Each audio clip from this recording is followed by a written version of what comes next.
శిల్పారామం అయితే వచ్చానని చెప్పాను కదా, వీడియో లెంత్ ఎక్కువ ఉంది, అందుకని పార్ట్స్గా పెడుతున్నాను. ఈ షాప్లో అన్ని లేడీస్కి సంబంధించినవే ఉన్నాయి. పూసల దండలు, ఇయర్ రింగ్స్, నార్మల్ చైన్స్ ఇలాగా. ఈ చైన్ కాస్ట్ ఎంత అని అడిగితే 300 చెప్పారు.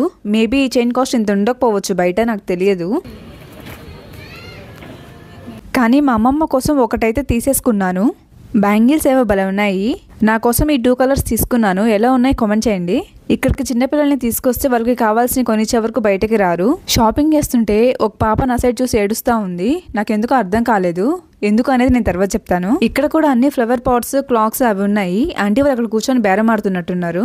అలా స్ట్రైట్ వెళ్ళి లెఫ్ట్ తీసుకుంటే అన్ని షాప్సే. ఇక్కడ చాలా కలర్ఫుల్గా ఉంది. అన్ని షాప్స్ ఒకేలా ఉన్నాయి. అన్ని ఐటమ్స్ కంబైన్ అయి ఉన్నాయి. ఏ ఐటమ్ ఏ షాప్ వాళ్ళదో కూడా అర్థం కావట్లేదు. ఈ షాప్లో చెక్కతో చేసిన స్టూల్స్, లాకర్స్ ఉన్నాయి. ఇలాంటివి ఎక్కువ ఓల్డ్ డేస్లో యూజ్ చేసేవాళ్ళు. ఇప్పట్లో ఎవరంతగా యూజ్ చేయట్లేదు నాకు తెలిసి.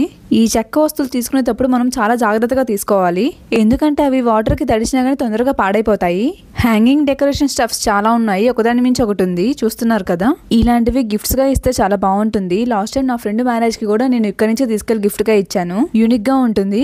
మ్యారేజెస్ అంటే మనకు గుర్తొచ్చే గిఫ్ట్ మెయిన్గా ఫ్రేమ్ ఒకటి, డైనింగ్ సెట్ ఒకటి. అలాంటివి కాకుండా ఇట్లాంటివి మంచిగా ఉంటే తీసుకెళ్ళిస్తే మంచిగా ఉంటుంది. ఇందాక చెప్పాను కదా, ఒక షాప్ దగ్గర ఒక పాప నన్ను చూసి ఏడ్చిందని. అది ఈ షాప్ దగ్గరే. అసలు ఏమైందంటే, నేను వీడియో తీస్తుంటే ఆ పాప నా సైడ్ చూసి ఏడుస్తూ ఉంది. ఆ పాప నా సైడ్ చూసి ఏడుస్తుంటే వాళ్ళ అమ్మ నేను ఏమైనా చేశానేమో అనుకుంటుందేమో నాకు భయం వేసింది. తన మదర్ పాపకి ఈ షాప్ లో నచ్చిన బొమ్మ కొనించలేదంట.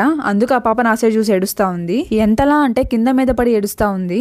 ఈ షాప్ లో అన్ని గేమ్సే ఉన్నాయి. ఇక్కడ పాములు కనిపిస్తున్నాయి కదా, అవి చెక్కతో చేశారు. మనం ఎటు ఉంచితే అటు వంగుతాయి. అవి కొంగలు భలే ఉన్నాయి. షాప్ వాళ్ళకి తుడుచుకోవడం, సర్దుకోవడమే పని. చిన్న చిన్న ఐటమ్స్ తప్ప పెద్ద పెద్ద ఐటమ్స్ ఎవరు అంతగా కొనరు ఇక్కడ. డోర్ మ్యాట్స్ భలే ఉన్నాయి. ఇంకా ఈ షాప్ మొత్తం పూజ డెకరేషన్ ఐటమ్స్ ఉన్నాయి. రాధాకృష్ణ, వినాయక స్వామి, శివయ్య ఇలాగా. చిన్నపిల్లలు ఆడుకోవడానికి చిన్న వస్తువులు కూడా ఉన్నాయి ఇక్కడ. చిన్న బకెట్స్, చిన్న స్టవ్, చిన్న చంబు ఇలాగా. గుడికెంటలు. 2 కళ్ళు చారట్లేదు ఈ షాప్ ని చూడడానికి. రామ్, సీత, లక్ష్మణ, రాధాకృష్ణులు. కృష్ణుని చూడండి, వనంలో ఉన్నట్టు చాలా బాగా క్రియేట్ చేశారు. బుద్ధ విగ్రహం కూడా ఉంది ఇక్కడ.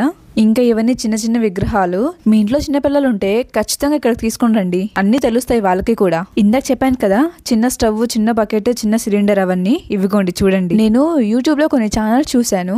వాళ్ళు కూడా ఇంతే చిన్న వస్తువుల్లో ఫుడ్ వండుతారు. అది ఎలా చేస్తారో నాకు అర్థం కావట్లేదు, మరీ అంత చిన్నగా. వాళ్ళకి ఇవన్నీ బాగా యూజ్ అవుతాయి. మళ్ళీ ఆ కొండ దగ్గరకు వచ్చేసాము. నైట్ అయింది కదా, లైటింగ్స్ భలే ఉన్నాయి. ఇండిపెండెన్స్ డే కదా, అటు సెఫ్రాన్ కలర్ లైట్, ఇటు గ్రీన్ కలర్ లైట్, మధ్యలో వాటర్ వైట్ కలర్ లో భలే ఉంది. ఇంకా ఇవన్నీ హ్యాండీక్రాఫ్ట్స్. లోపల ఏమేమి ఉంటాయో ఇక్కడ డిస్ప్లే చేశారు. Handicrafts museum. లోపల వీడియో తీస్తుంటే అక్కడ కూర్చొని ఉన్నామే వీడియో తీయొద్దని చెప్పింది. అందుకే లోపల ఏమేమి ఉన్నాయో మొత్తం చూపించలేకపోయాను. తీసినంత వరకు అయితే చూడండి. మబ్బు పట్టేసి బాగా వర్షం ఇక్కడ ఇప్పుడిప్పుడే స్టార్ట్ అవుతుంది. 1.5 అవర్ వర్షం ఆగుంటే మొత్తం కవర్ చేసి ఉండేదాన్ని, కానీ సగమే కవర్ చేయాల్సి వచ్చింది. అక్కడ భరతనాట్యం జరుగుతానే ఉంది. ఇక్కడ ఎవరి పాటికి వాళ్ళు షాపింగ్ చేస్తానే ఉన్నారు. సడన్ గా పెద్ద వర్షం పడిపోయింది. అక్కడక్కడ హౌసెస్ లాగా ఉంటే వాటి కిందకి వెళ్ళిపోయాం అందరిమి. ఎంత పెద్ద వర్షం అంటే 2 అవర్స్ వరకు ఆగలేదు. ఎంత సేఫ్ ప్లేస్కి వెళ్ళినా కానీ వర్షం పైన పడతానే ఉంది.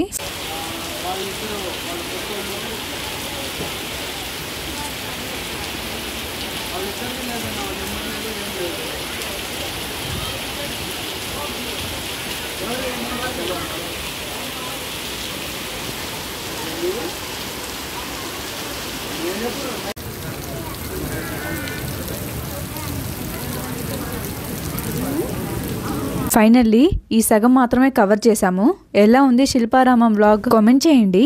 ఇంకా ఇలాంటి మంచి మంచి వీడియోస్ కోసం మన ఛానల్ను సబ్స్క్రైబ్ చేసి టచ్లోనే ఉండండి. బాయ్.